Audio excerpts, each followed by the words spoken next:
ሰላም ጤና ይስጥልን ተመልካቾቻችን ከአንከር ሚዲያ ዝግጅት ክፍል ያክብሮት ሰላምታችንን እናቀርባለን። በተለያዩ የአማራ ቀጠናዎች የፋኖ ተጋድሎዎች የተካሄዱባቸው አውደ ውጊያዎች መኖራቸውን የሚገልጹ መረጃዎች ለአንከር ሚዲያ ደርሰውታል። ከፍተኛ ቁጥር ያለው የአገዛዙ ሰራዊት በአማራ ፋኖ ብሔራዊ ንቅናቄ አፋብን በኩል የወጣውን የምህረት አዋጅ ተከትሎ እጃቸውን በመስጠት ላይ መሆናቸው ተመልክቷል።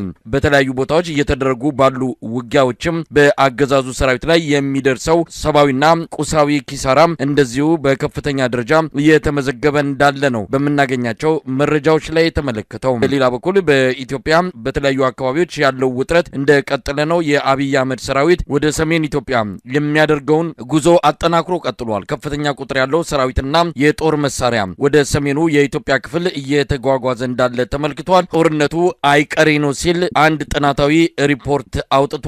በኤርትራና በኢትዮጵያ መሃል ጦርነቱ ሊካሄድ የሚችልበት እድል ሰፊ እንደሆነ በመግለጽ ይህ ጦርነት እንዲቀር ማናቸውም አካላት አስፈላጊውን ጫና እንዲያደርጉ ጥሪ አድርጓል። የምንጀምረው ከአማራ ክልል ነው። ዘግይቶ የሚወጡ መረጃዎች እንደሚያመለክቱት የአብይ አህመድ አገዛዝ በአማራ ክልል የሚደረገውን ውጊያ ለመቀጠል እንዳይችል የበጀት እጥረት እንደገጠመው ተመልክቷል። ይህንን የበጀት እጥረት ለመቅረፍ ማህበረሰቡ በየቤቱ እንዲያዋጣና ነጋዴዎች በከፍተኛ መጠን መዋጮ እንዲያደርጉ አስገዳጅ መመሪያ መተላለፉን ነው የሰማነው። ጦርነቱን ተሸከሙት ብለዋል የአብይ ጄኔራሎች ሰሞኑን ወደ ታች ባወረዱት መመሪያ ላይ። የኦሮሞ ነጻነት ሰራዊት አዲስ አበባ አቅራቢያ አድፍጧል። ዱከም ድረስ የመጣ ጥቃት የሚሰነዘርበት ያገዛዙን ፖለቲካዊና ወታደራዊ መዋቅሮች ላይ እንደዚሁም ተቋማት ላይ የሚያደርሰው ጥቃት ሰሞኑም እንደዚሁ ተጠናክሮ ነው የቀጠለው። አብይ አህመድ አማትሮ ወደ ሰሜን ጦርነት ሊያፈነዳ እየተዘጋጀ ነው ያለው። የቆጡን አውርድ ብላ የብብቷን ጣለች የሚለው ተረት የአብይ አህመድ አገዛዝን በሚገባ የሚገልጽ ይሆናል። ስለ አሰብና ቀይ ባህር ወደብ እንደነዚህ አይነት አጀንዳዎችን እያቀነቀነና ለዚህም ጦሩን እያሰለፈ ባለበት ሰዓት አፍንጫው ስር የኦሮሞ ነጻነት ሰራዊት እንደዚሁም ፋኖች በሰሜን ሸዋ በኩል ወደ ሞጆ አቅራቢያ አንዳንድ ቦታዎች ላይ ውጊያ ማድረጋቸው ምናልባትም አገዛዙ ወደ ላይ ሲያስብ ከስሩ ወንበሩን የሚነቀንቅ ኃይል ሰተት ብሎ ወደ አዲስ አበባ ሊገባ የሚችልበት እድል እንዳለ ትልቅ ምልክት አድርጎ መውሰድም ይቻላል። በሌላ በኩል የአማራ ክልሉን ጦርነት መቀጠል እንዳልቻለ ምልክቶችን እያየን ነው። ሰሞኑን የሰበሰባቸው የጸጥታ መዋቅር አመራር አባላትን ህብረተሰቡ ገንዘብ እንዲያዋጣ ጦርነቱን ለመቀጠል የሚያስችል በጀት እንደሌለ፣ በጀቱ ተጠናቋል፣ አብቅቷል፣ ከዚህ በኋላ ህብረተሰቡ ካላዋጣ በስተቀር የክልሉን ሰላምና ጸጥታ ማስከበር አንችልም፣ ትተን እንወጣለን የሚል ማስፈራሪያ ጭምር በአብይ አህመድ ጄኔራሎች ሲነገር እንደነበረን የሰማነው። ነጋዴዎች ላይ ሰራተኛው ላይ ሳይቀር ከፍተኛ መጠን ያለው መዋጮ እንዲሰበሰብ ነው መመሪያ እየወረደ ያለው። እንግዲህ የአማራ ህዝብ የሚሞትበትን ጦርነት በራሱ ገንዘብ ጥይት እንዲገዛበትና መሳሪያ እንዲገዛበት እንዲያደርግ ነው እየተፈረደበት የሚገኘው። ከዚህ በላይ ጭካኔም የለም። ሰሞኑን በሽንፈት ብዙ ኪሳራ ያስተናገደው የአብይ አህመድ ሰራዊት በተስፋ መቁረጥ የገበሬዎች ቤት ውስጥ በመግባት ወታደሮቹ እህል እያወጡ የሚደፉበት፣ ሴቶችን የሚደፍሩበት እንዲህ አይነቱ ክስተት ኢትዮጵያውያንን በእጅጉን አሳዝኗል። በተለይ በቪዲዮ ባይቀረጽም ሴቶች፣ እናቶች፣ ህጻናቱ ሳይቀር በአገዛዙ ሰራዊት መደፈራቸውን ነው ያገኘነው ሪፖርት የሚያመለክተው። ነገር ግን ራሳቸው እየቀረጹ የገበሬውን እህል እያፈሰሱና መሬት ላይ እየደፉ የሚታይበት ቪዲዮ በከፍተኛ ደረጃ ህብረተሰቡን ያሳዘነ ጉዳይ ሆኗል። ምንድነው ማለት የሚቻለው? እነዚህን ነገሮች ተመልክተን አገዛዙ አማራ ክልል ላይ በተስፋ መቁረጥ እየወሰዳቸው ያለው የጭካኔ እርምጃዎች እንደዚሁም መዋጮ ህብረተሰቡ እንዲያዋጣ ያስተላለፈው አስገዳጅ መመሪያ በራሱ ህብረተሰቡን ለበለጠ ቁጣ እንደሚዳርግ ነው የሚጠበቀው። አሁን ወደ ሰሜን ኢትዮጵያ ያለውን አጠቃላይ ሁኔታ ባጭሩ ውስጥ እንመልከተው። ዓለም አቀፉ የግጭት ተንታኝ ቡድን አይሲጂ እንዳወጣው መረጃ ከሆነ ጦርነቱ አይቀሬ ነው ብሏል። ህወሓቶችም ከዚህ አንጻር እየተዘጋጁ እንዳለ ነው የሚነገረው። አብይ አህመድ ጋር የተጠጉና ቀደም ሲል በነበረው የትግራይ ጦርነት መሪ ተዋናይ ከሆኑት ውስጥ አንዱ ሌተናል ጀነራል ጻድቃን ገብረትንሳኤም ጦርነቱ እንዳይጀመር የምንችለው እናደርጋለን፣ ከተጀመረ ግን ባጭሩ እንዲጠናቀቅ ነው የምናደርገው የሚል ነገር ነው የተሰማው። መረጃዎች እንደሚያመለክቱት ከሆነ ብርሃኑ ጁላና ጻድቃን ገብረትንሳኤ ይህንን ጦርነት እንዲመሩ፣ ጀነራል አበባው ግን ወደ ጎን ተገፍተው ሌሎችም ጀነራሎች እንዲርቁ የተደረገበት ሁኔታ ነው ያለው። አብይ አህመድ በትግራይ አካባቢ ምናልባት ጦርነቱን የሚጀምርበት ሁኔታ ካለ ሊመሩ የሚችሉት ከፊት እንዲመጡ የተደረጉት እነ ብርሃኑ ጁላና ጻድቃን ገብረትንሳኤ እንደሚሆኑ ነው አንዳንድ መረጃ ምንጮች የገለጹት። ኤርትራ በጉዳዩ ላይ እስካሁን ይፋዊ በሆነ መልኩ የምታደርገው ዝግጅት እንዳለ የገለጸችው ነገር የለም። ጦሯ እያስጠጋች እንደሆነ እየተዘጋጀች እንደሆነ ግን በተለያዩ የመረጃ ምንጮች ማረጋገጥ ተችሏል። አብይ አህመድ በአደባባይ በሚታይ መልኩ መጠነ ሰፊ ጦር ነው እያንቀሳቀሰ የሚገኘው። እንግዲህ አይሲጂ ዓለም አቀፉ የግጭት ተንታኝ ተቋም ጦርነቱ አይቀሬ ነው። ዓለም በአስቸኳይ እነዚህን ሀገራት ወደ ጦርነት እንዳይገቡ ማድረግ አለበት የሚል ማሳሰቢያ ሰጥቷል። ይሄ ጦርነት የኢትዮጵያ ጦርነት አይደለም። ይህንን አስመልክቶም የተለያዩ ተቋማት የተለያዩ ዲፕሎማቲክ ማህበረሰብ አካላት ጦርነቱ የኢትዮጵያ ጦርነት እንዳልሆነ ኢትዮጵያ የሌሎች ሀገራትን ፍላጎት ለማስፈጸም የምትገባበት ጦርነት እንደሆነ ከወዲሁ እየገለጹ ይገኛሉ። ይሄ ጦርነት መካሄድ የለበትም። ከተካሄደ ግን ኢትዮጵያን በከፍተኛ ደረጃ ይጎዳል። የአብይ አህመድንም ዘመን እንደሚያከትም ማረጋገጫ ይዞ የሚመጣ ጦርነት እንደሚሆን ነው ከወዲሁ እየተገለጸ ያለ። እስቲ ከአማራ ክልሉ ወቅታዊ ሁኔታ እንጀምር። ምን አለ?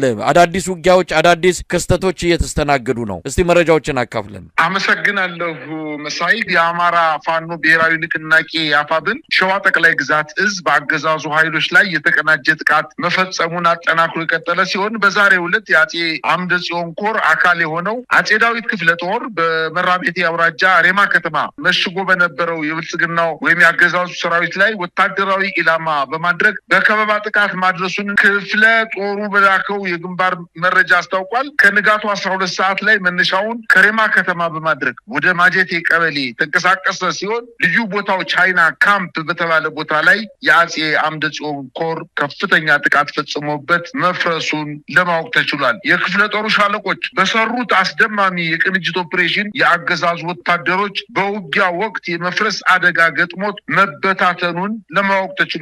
የዙ 23 ድብደባ ሽፋን በመስጠት ሙትና ቁስለኛውን ይዞ ሬማ ከተማ መግባቱን መረጃዎች አረጋግጠዋል። ይህ በእንዲህ እንዳለ የአማራ ፋኖ ብሔራዊ ንቅናቄ አፋብን ያወጣውን የምህረት አዋጅ ተከትሎ በርካታ ወታደሮች ጥሪውን ተቀብለው በተለየ ሁኔታ በርካታ የአገዛዙ ጦር ወደ ፋኖ የጦር ካምፖች እየተመመ እንደሚገኝ ለማወቅ ተችሏል። ይሄ እንግዲህ ሰሞኑ በርካታ የብልጽግና ወታደሮች በአማራ ፋኖ ብሔራዊ ንቅናቄ ሸዋ ጠቅላይ ግዛት እዝ በየኮሮቹ ስር ባሉ የክፍለ ጦር አሃዶች ውስጥ በየቦታው ከነሙሉ ትጥቁ እዙን እየተቀላቀለ እንደሚገኝ፣ በተለይ ደግሞ በሰሜን ወሎ የጠነከረ የእጅ መስጠት ሂደት እየተፈጸመ እንደሆነ ለማወቅ ተችሏል። ወደ ወታደራዊ ውጊያዎች ስንመለስ በምዕራብ ጎጃም ዞን ደጋዳሞት ወረዳ ፈረስ ቤት ከተማ በርካታ የአገዛዙ ወታደሮች ሙትና ቁስለኛ የተደረጉበት ውጊያ መደረጉን ውጊያው ለተከታታይ 5 ሰዓታት የዘለቀ ሲሆን የአገዛዙ ኃይል ከአየር መቃወሚያና ሞርተር ጀምሮ በሌሎች ከባባድ መሳሪያዎች ታግዞ ራሱን ለመከላከል ሙከራ ያደረገ ቢሆንም ከወደ ፋኖ የተወሰደበትን የከበባና የቆረጣ ማጥቃት መቋቋም አቅቶት ሙትና ቁስለኛውን ማንሳት በማይችልበት ደረጃ መሽመድመዱን የመረብ ሚዲያም የጦር ግንባር ዘጋቢዎች ለማረጋገጥ ችለዋል። የብልጽግና ሰራዊት ስልጣኑን ለማራዘም ሲል የደሃ ልጆችን አስገድዶ የለብለብ ወታደራዊ ስልጠና በመስጠት በአማራ ህዝብ ላይ የዘር ጭፍጨፋ እንዲፈጸም ለማድረግ ሰራዊቱን ያሰማራ ሲሆን በዚሁ የቀጠለው ውጊያ በተመሳሳይ ፋኖ በህዝብ ላይ የተቃጣውን የህልውና አደጋ ለመቀልበስ አገዛዙ ያሰማራቸው ወታደሮች በደፈጣና በጨበጣ እንዲሁም በከበባና በቆረጣ በመደምሰስ ህዝቡን ከአገዛዙ ጥቃት መከላከል መቻሉን አስታውቋል። በሌላ ዜና በሰሜን ጎንደር ጠገዴ ወረዳ ሸምበቆ በተባለ ቦታ በተፈጸመ ጥቃት ከጎንደር ወደ ዳንሻ ሲጓዝ በነበረ የአገዛዙ የጦር ተሽከርካሪ ላይ ከፍተኛ ጉዳት በማድረስ በተሽከርካሪው ላይ የነበሩ የአገዛዙን ጦር መምታታቸውና ተሽከርካሪዋንም ማቃጠላቸውን ለማወቅ ተችሏል። እንዲሁም በዛው በቅርብ አካባቢ አርማጭሆ ወረዳ አሸሬ ከተማ ላይ በተሽከርካሪ ሲጓዝ በነበረ የአገዛዙ ጦር ላይ በተፈጸመ ማጥቃት መኪናውን ሙሉ በሙሉ ማቃጠል ሲቻል ወታደራዊ አዛዦችን ጨምሮ በተሽከርካሪው ላይ የነበረው የአገዛዙ ጦር ሙሉ በሙሉ ማለቁን ለማወቅ ተችሏል። በምዕራብ አርማጭሆ ሽመለ ጋራ በከባድ መሳሪያ የታገዘ ጦርነት እየተደረገ ሲሆን የአገዛዙ ጦር ወደ ሽመለ ጋራ ሲጓዝ አዲስ ዓለም ከተባለ ቦታ ላይ ጥቃት ደርሶበት በኋላም ለ5 ተከታታይ ሰዓታት የዘለቀ ውጊያ ከተደረገ በኋላ ወደ አርማጭሆ ወረዳ መመለሱን በዛ አካባቢ እየተደረገ ያለውን አጠቃላይ ውጊያ የአገዛዙ ጦር በሽንፈት ወደ ከተሞች እየሸሸ እንደሚገኝ ለማወቅ ተችሏል። አሁን ማታውን የደረሰን ዜና እንደሚያመለክተው ደግሞ በኦሮሚያ ክልል በአዲስ አበባ በ35 ኪሎ ሜትር ርቀት ላይ በምትገኘው ሙሌ ወረዳ ላይ ሰኞ ገበያ በተባለ ከተማ ላይ የኦሮሚያ ነጻነት ሰራዊት በከፈተው ማጥቃት እንቅስቃሴ በስልጠና ላይ የነበሩ ከ70 በላይ የአገዛዙ ሚኒሻዎች መደምሰሳቸውንና የኦሮሞ ነጻነት ሰራዊት ከተማዋን መቆጣጠሩን ከሰሞኑ በርካታ ከተሞችን እንደሚችልና አካባቢዎችን እየተቆጣጠረ እንደሚገኝና በአንዳንድ ቦታዎችም ላይ የትራንስፖርት አገልግሎት መቋረጡ በተለይ በሰሞኑ በዝዋይ ዱግዳ በሚባለው ወረዳ ላይ በርካታ የሚሊሻና የአድማ ብተና አባላትን ከገደለ በኋላ አሁንም ዝዋይ ዱግዳ የሚባለው ወረዳ በኦሮሞ ነጻነት ሰራዊት እጅ መግባቱን አሁን ደግሞ ምዕራብ አዲስ አበባ በኩል ወደ ጎጃም መውጫ አካባቢ በሚገኘው የኦሮሚያ ክልል ውስጥ ሰኞ ገበያ በምትባለው ከተማ ላይ በድንገት ያልታሰበ ጥቃት ተፈጽሞ ከተማዋን ከመቆጣጠራቸው በተጨማሪ አሁን ወደ አዲስ አበባ እያደረገ ያለው ግስጋሴ እየጨመረ መምጣቱን ለማወቅ ተችሏል። መሳይ አገዛዙ እኮ ዛሬ አይደለም የአማራን ህዝብ በራስህ በምታዋጣው ገንዘብና ጥይት ራስህን እገልሃለሁ የተባለ እኮ ዛሬ አይደለም። ከዛሬ 3 ዓመት የጀመረ የገንዘብ ማዋጮ የተደረገው እኮ የአማራ ክልል 2 አይነት በጀት ተመድቦለታል። አንደኛው ካፒታል ፕሮጀክቶች ማስኬጃ በጀት ነው። ሁለተኛው ደግሞ የመደበኛ የሰራተኛ ደሞዝ፣ የውሎ አበልና የመሳሰሉ በጀቶችን የያዘ በክልሉ መንግስት የሚመደብ በጀት ነው። እነዚህን 2 በጀቶች ሙሉ በሙሉ እያደረገ ያለው ከሰራተኛ ደሞዝ ሳይቀር እየነጠቀ በወረዳው አጠቃላይ የፋይናንስ ጽህፈት ቤት በኩል ለእያንዳንዱ ሚሊሻና ለእያንዳንዱ አድማ ብተና ደሞዝ እንዲከፈል ነው ያደረገው። መጀመሪያ ተመልምሎ የሚወጣ ሚሊሻ 9,000 ብር ደሞዝ ይከፈለዋል። 1 ዓመት ከሰራ ወደ 11,000 ብር ይከፈለዋል። 2 ዓመት የሰራ ወደ 13,000 ብር ይከፈለዋል። ከ4 ዓመት በላይ የሰራ ደግሞ 15,000 ብር ይከፈለዋል። ከዚህ ገንዘብ ውጪ ሌላው የሚደረግላቸው ምንድነው? እዛው በወረዳው በጀት ወረዳውን በሚጠብቁበት ሰዓት በውሎ